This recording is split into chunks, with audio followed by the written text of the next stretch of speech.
नमस्कार सभी को।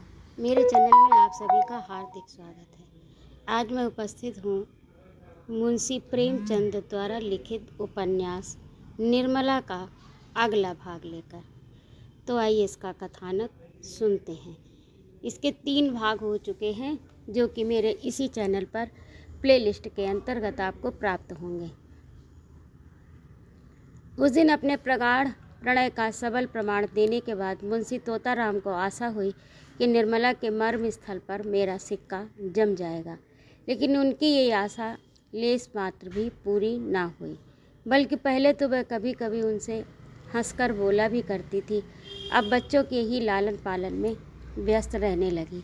जब घर आते बच्चों को उसके पास बैठे पाते, कभी देखते कि उन्हें ला रही है, कभी कपड़े पहना रही है, कभी कोई खेल खिला रही है, कभी कोई कहानी कह रही है। निर्मला का त्रसित हृदय प्रणय की ओर से निराश होकर इस अवलंब ही को गनीमत समझने लगा। बच्चों के साथ हंसने बोलने में उसकी मात्र कल्पना तृप्त होती थी।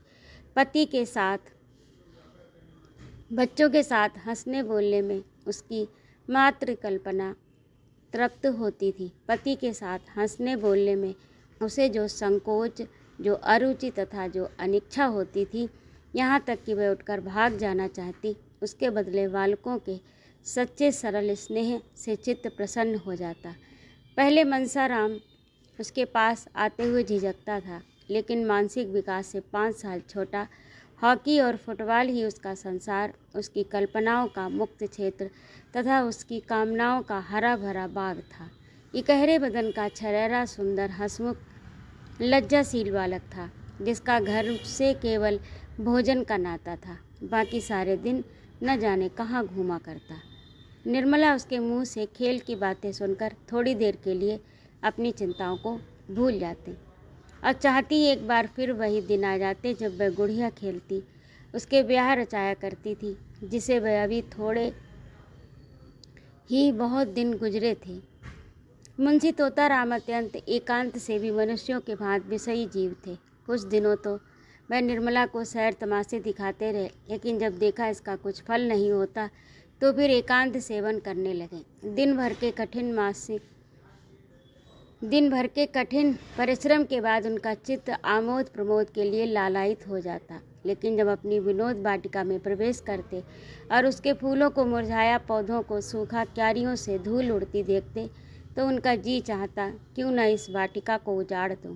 निर्मला उनसे क्यों विरक्त रहती है, इसका रहस्य उनकी समझ में न आता था। दंपति शास्त्र के सारे मंत्रों की परीक्षा कर चुके, पर मनोरथ पूरा ना हुआ। अब क्या करना चाहिए, ये उनकी समझ में ना आता था। एक दिन वह ऐसी चिंता में बैठे हुए थे कि उनके सहपाठी मित्र नयन सुखराम आकर बैठ गए। सलाम बलाम के बाद मुस्कुराते हुए बोले, आजकल तो खूब गहरी छंती होगी, नई बीवी का आलिंगन करके जवानी का मज़ा आता होगा, बड़े भाग्यवान हो। भाई, रूठी हुई जवानी को मनाने का इससे अच्छा कोई उपाय नहीं कि नया विवाह हो जाए। यहाँ तो ज़िंदगी बवाल हो रही है। पत्नी जी इस तरह से चिपटी हुई है कि किसी तरह पिंड ही नहीं छोड़ती। मैं तो दूसरी शादी की फिक्र में हूँ, कहीं डौल हो तो ठीक ठाक कर दो। दस्तूरी में एक दिन तुम्हें उसके हाथ के बने हुए पान खिला देंगे। तोताराम ने गंभीर भाव से कहा, कहीं ऐसी हिमाकत न कर बैठना, नहीं तो पछताओगे। लौंडियाँ तो लौंडों से ही खुश रहती हैं, हम तो अब उस काम के नहीं रहे।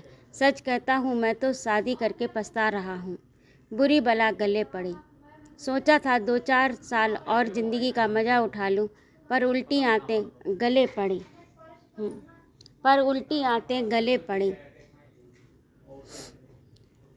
नयन सुख, तुम क्या बात करते हो? लौंडियों को पंजों में लाना क्या मुश्किल बात है। जरा सैर तमाशे दिखा दो, उनके रूप रंग की तारीफ कर दो, बस रंग जम गया। तोता ये सब कुछ करके धर के हार गया।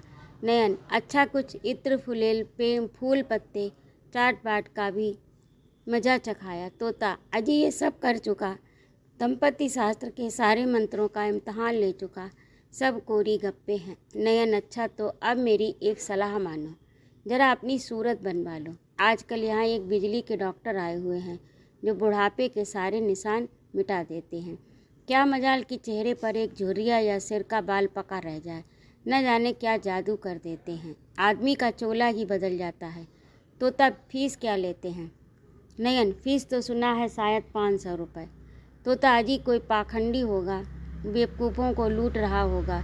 कोई रोगन लगाकर 2-4 दिन के लिए जरा चेहरा चिकना कर देता होगा। इश्तहारी डॉक्टरों पर तो अपना विश्वास ही नहीं। 10-5 की बात होती तो कहता जरा दिल लगी ही सही। 500 रुपये बड़ी रकम है। नयन, तुम्हारे लिए 500 रुपये कौन बड़ी बात है?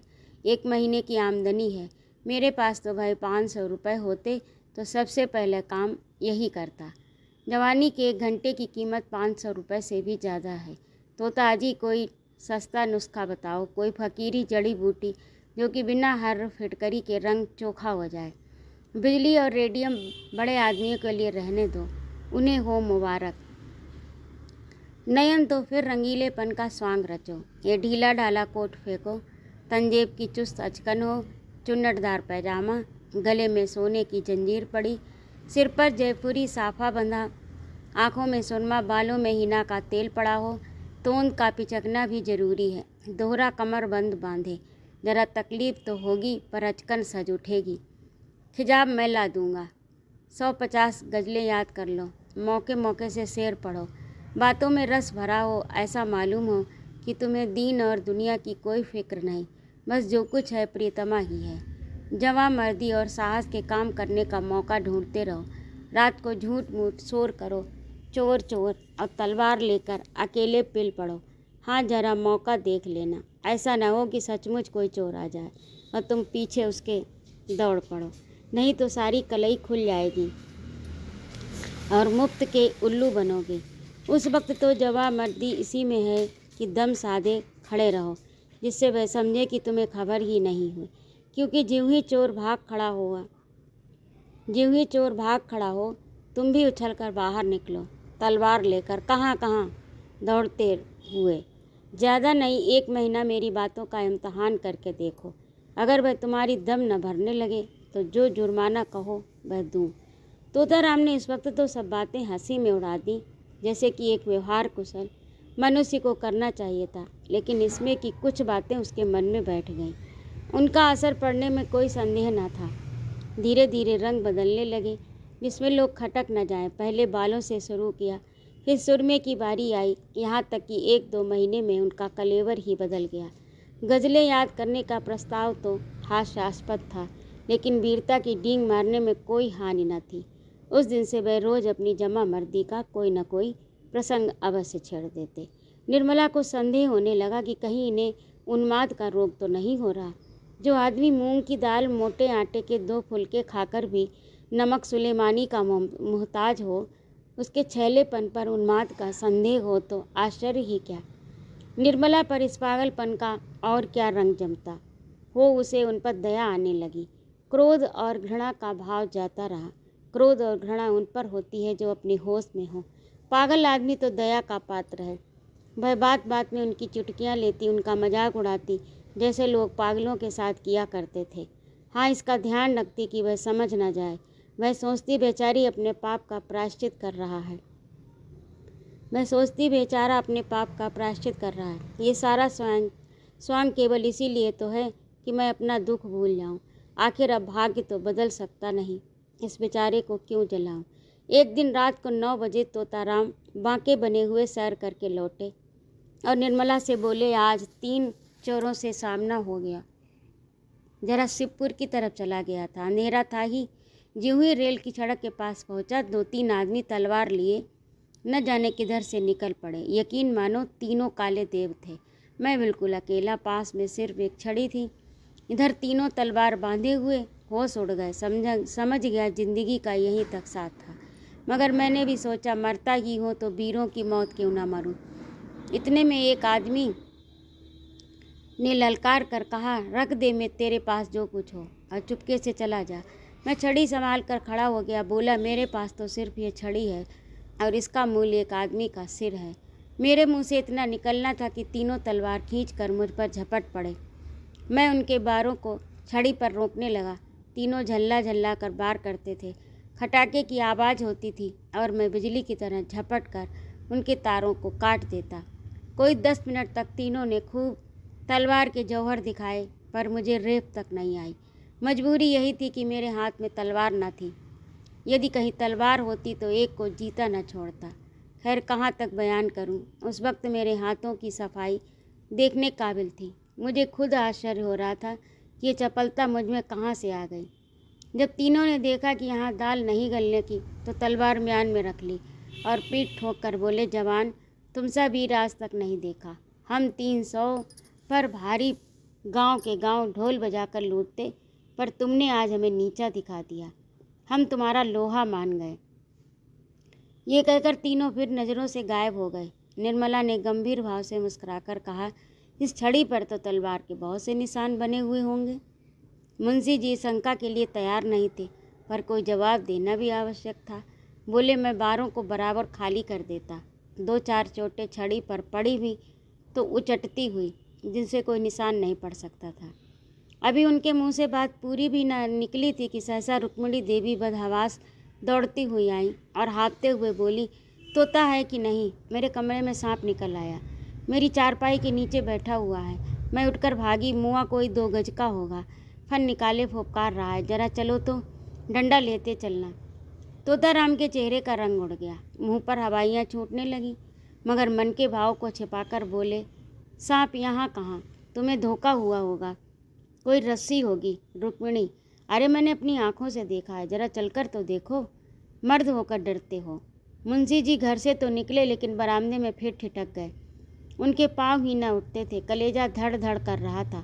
सांप बड़ा क्रोधी जानवर है, कहीं काट ले तो मुफ्त में ही प्राण से हाथ धोना पड़े।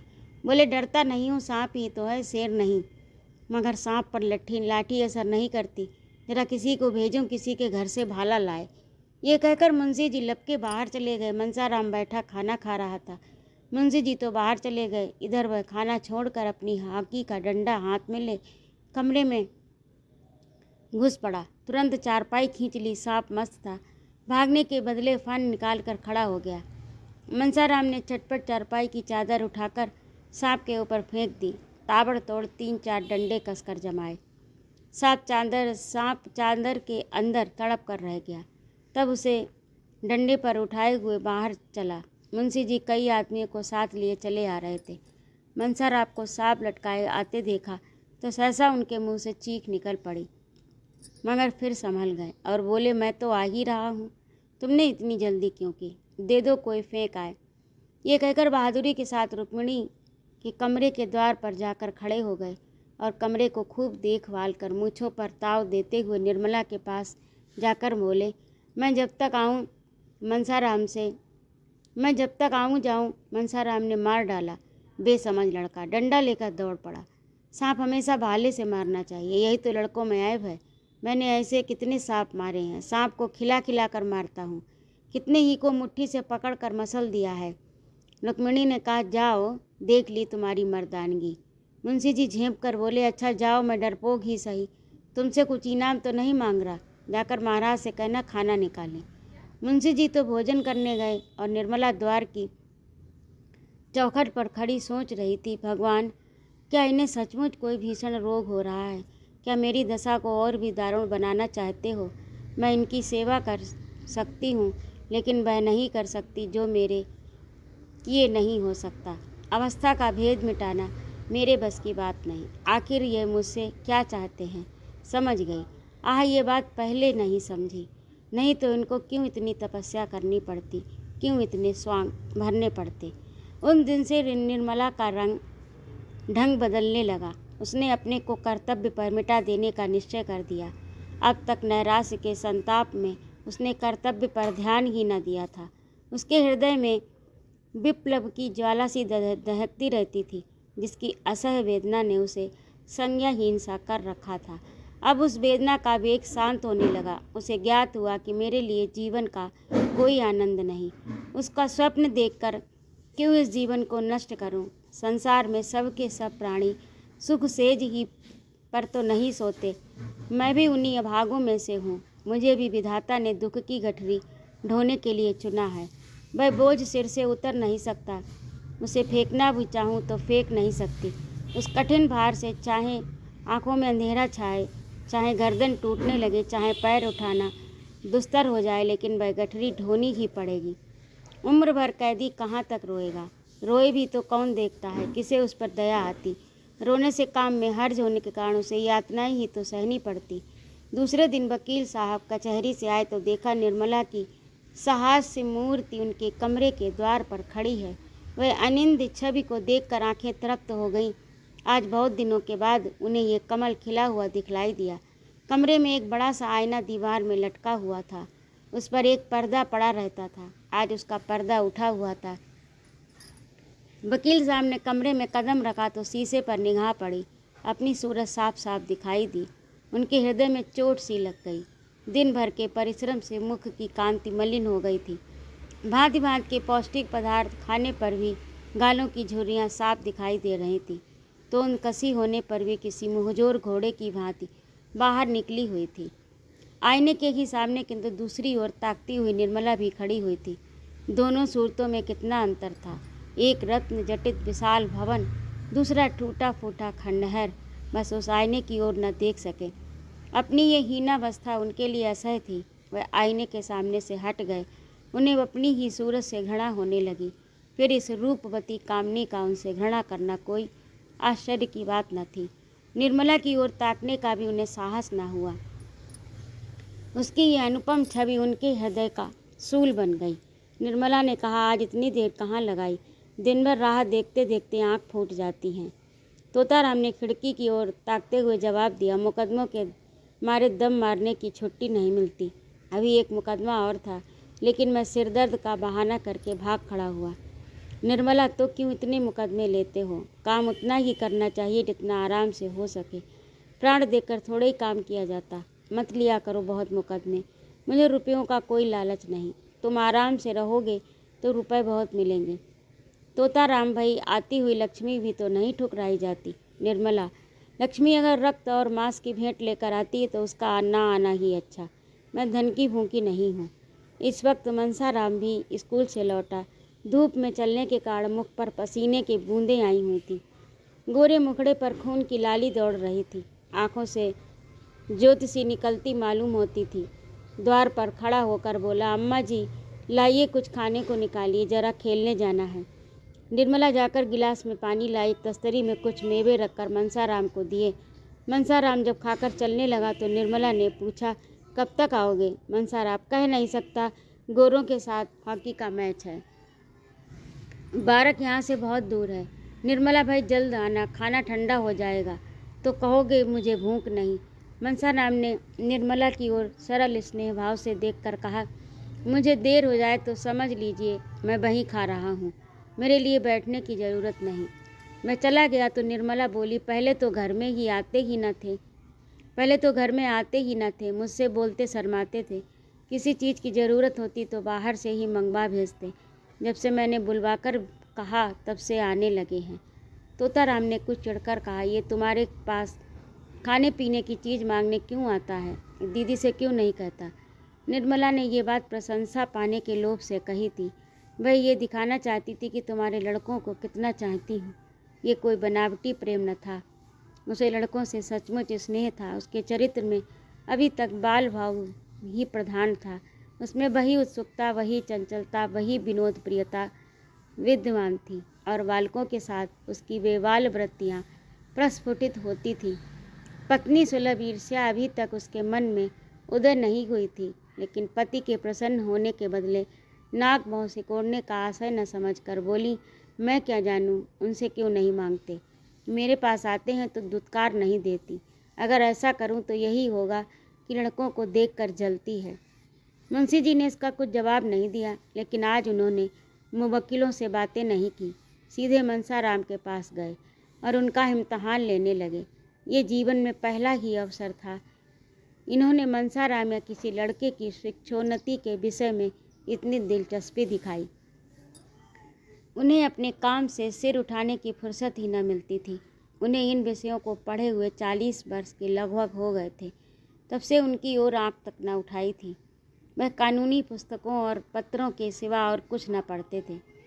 इसका समय ही न मिलता, पर आज उन्हीं विषयों से मनसाराम की परीक्षा होने लगी। मनसाराम ज़हीन था, इसके साथ ही मेहनती भी। खेल में भी टीम का कैप्टन होने पर क्लास में प्रथम रहता। जिस पाठ को एक बार देख लेता, पत्थर की लकीर हो जाती। मुंशी जी को उतावली में ऐसे मार्मिक प्रश्न तो सूझे नहीं, जिनके उत्तर देने में चतुर लड़के को भी कुछ सोचना पड़ता। ऊपरी प्रश्नों को मनसाराम से चुटकियों में उड़ा दिया। कोई सिपाही अपने शत्रु पर बार खाली जाते देखकर जैसे झल्ला झल्ला कर और भी तेजी से वार करता है, उसी भांति मनसाराम के जवाबों को सुनकर वकील साहब भी झल्लाते थे। वह कोई ऐसा प्रश्न करना चाहते थे जिसका जवाब मनसाराम से ना बन पड़े। देखना चाहते थे इसका कमज़ोर पहलू कहाँ है। ये देखकर उन्हें अब संतोष न हो सकता था कि वह क्या करता है, वह ये देखना चाहते ये क्या नहीं कर सकता। कोई अभ्यस्त परीक्षक मनसाराम की कमजोरियों को आसानी से दिखा देता, पर वकील साहब अपनी आधी शताब्दी की भूली हुई शिक्षा के आधार पर इतने सफल कैसे होते। अंत में उन्हें अपना गुस्सा उतारने के लिए कोई बहाना न मिला तो बोले, मैं देखता हूँ तुम सारे दिन इधर उधर मटर गश्ती किया करते हो। मैं तुम्हारे चरित्र को तुम्हारी बुद्धि से पढ़कर समझता हूँ, और तुम्हारा यूँ आवारा घूमना मुझे कभी भी गवारा नहीं हो सकता।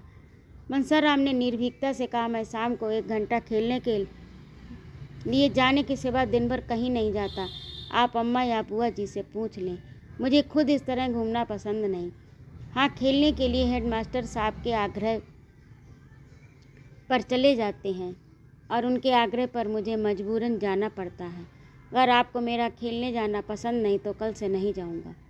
मुंशी जी ने देखा कि बातें दूसरी ही रुख पर जा रही हैं, तो तीव्र स्वर में बोले, मुझे इस बात का इत्मीनान क्यों कर हो कि खेलने के सिवाय कहीं नहीं घूमने जाते।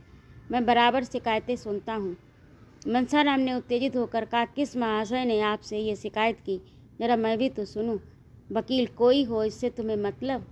तुम्हें इतना विश्वास होना चाहिए कि मैं झूठा आक्षेप नहीं करता।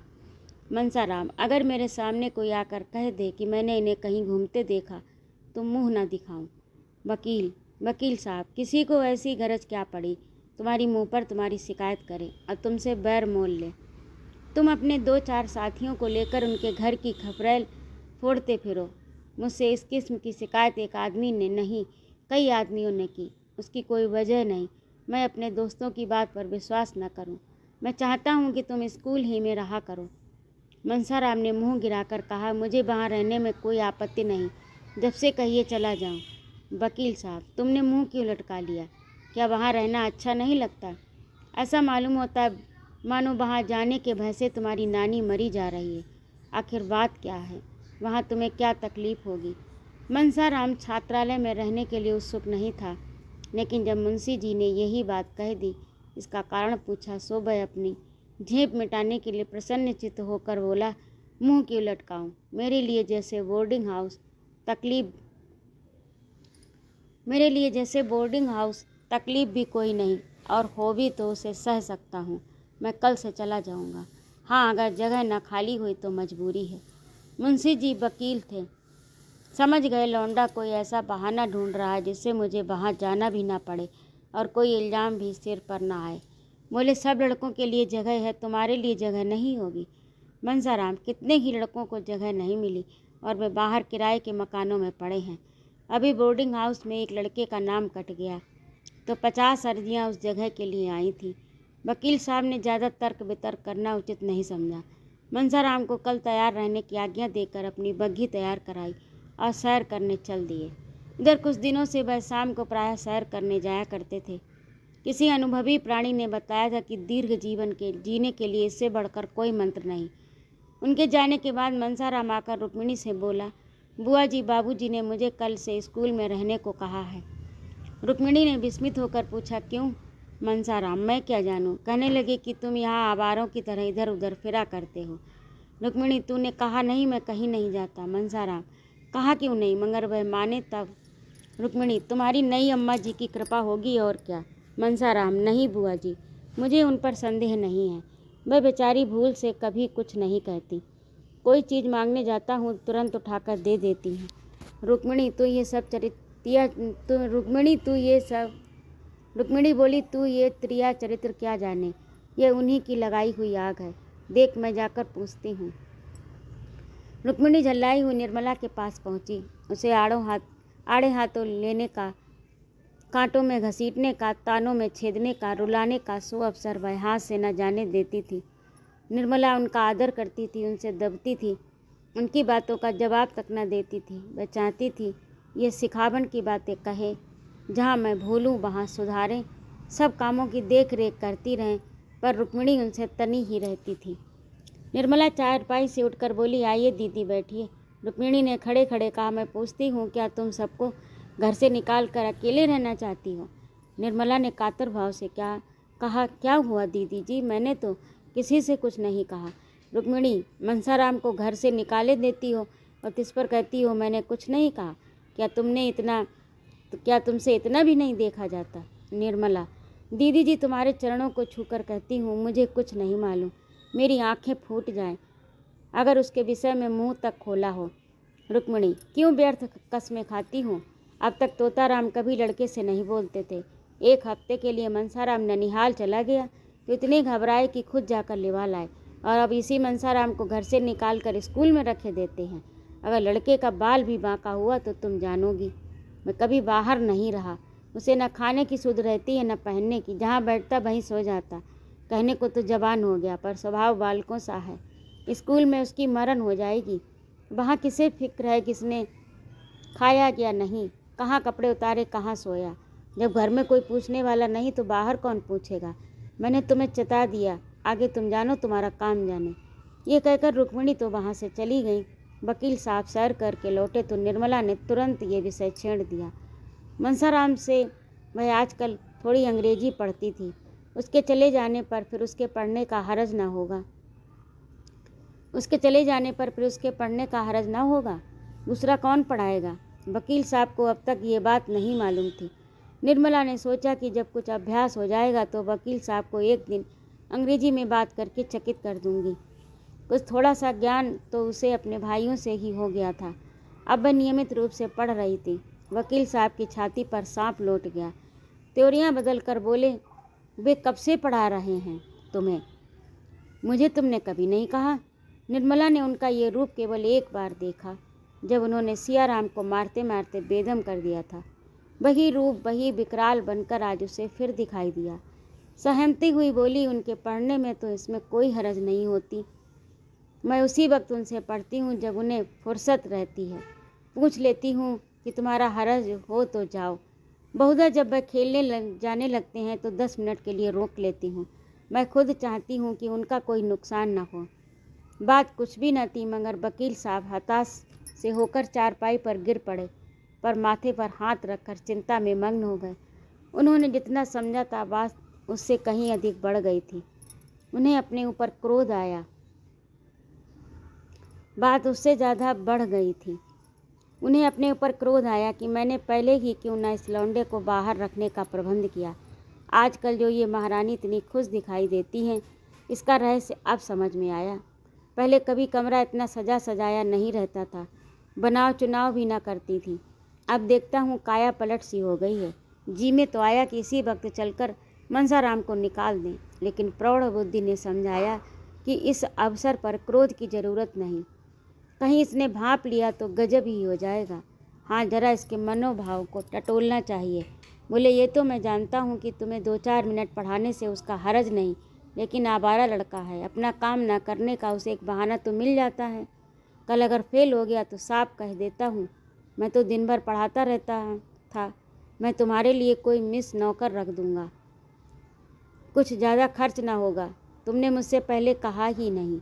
ये तुम्हें भला क्या पढ़ाता होगा? 2-4 शब्द बताकर भाग जाता होगा। इस तरह तो तुम्हें कुछ भी नहीं आएगा। निर्मला ने तुरंत इस आक्षेप का खंडन किया। नहीं, ये बात तो नहीं है, वह मुझे दिल लगाकर पढ़ाते हैं। उनकी शैली भी कुछ ऐसी है कि पढ़ने में मन लगता है। आप एक दिन ज़रा उनका समझाना देखिए। मैं तो समझती हूँ कि मिस इतने ध्यान से ना पढ़ाएगी।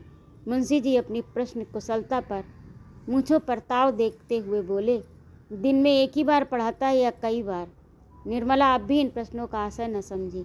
बोली, पहले तो शाम को ही पढ़ा देते थे, अब कई दिनों से एक बार आकर लिखना भी देख लेते हैं। वह तो कहते हैं कि मैं अपने क्लास में सबसे अच्छा हूँ। अभी परीक्षा में इन्हीं को प्रथम स्थान मिला। फिर आप कैसे समझते हैं कि उनका पढ़ने में जी नहीं लगता।